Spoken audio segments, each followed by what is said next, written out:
And Martin, we leave it at that. Thank you for joining us. France's political turmoil has deepened as President Macron has reappointed Sebastien Lecornu as Prime Minister. Just 4 days after his resignation, Lecornu, one of Macron's closest allies, has been tasked with forming a new government that reflects a divided National Assembly but avoids partisan paralysis. Well, let's in fact listen in to what the French Prime Minister had to say. Il faut un gouvernement qui corresponde aussi à la réalité parlementaire. C'est indispensable, c'est une démocratie. Et c'est le moment le plus parlementaire de la Ve République. Enfin, il faut aussi que ce soit désormais un gouvernement qui ne soit pas complètement prisonnier de certains appétits partisans. Vous savez, quand j'ai démissionné lundi, j'ai dit que les conditions étaient plus remplies. On ne peut pas être Premier ministre quand les conditions ne sont pas remplies. Ça n'a pas changé. Hein. C'est-à-dire que je le dis avec gravité, j'ai été renommé Premier ministre, mais il faut que les conditions continuent à être remplies.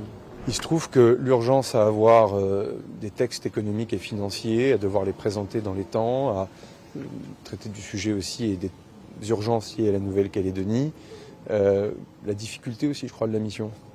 Je n'ai pas le sentiment qu'il y avait beaucoup de candidats, pour être complètement transparent. Et donc, moi, je vais vous dire, je l'ai dit aux Françaises et aux Français à la télévision cette semaine, je n'ai pas d'agenda. J'ai pas d'autre ambition que de se sortir de ce moment qui est objectivement très petit. But the task ahead looks daunting. The president lacks a majority in parliament and opposition parties on both the far right and left have already threatened a no-confidence vote. Macron's approval rating has hit a record low of 14%, raising doubts over how long his fragile government can hold. Keith Vaz, former UK minister, is joining us live from London. Keith, what do you make of this move by the French president to reappoint Lecornu? Uday, good afternoon. It is very unusual to have this level of uncertainty and confusion about who is running the French government. Obviously, under their system, the Fifth Republic Constitution, the president has the ultimate power, but he has to have a prime minister who has a working majority in the Assembly. And this is actually what he's not got. So what we're being told is the present Prime Minister, who he has reappointed, is only there to get the coalition together. And after that happens, a new Prime Minister will come into office. So this is very much a stopgap solution. That is why I think it's in everyone's interests that there is a degree of stability that at the moment is not there. Yes. Now, Keith, of course, the task is cut out for the French government. How easy is it going to be for him to form this interim dispensation?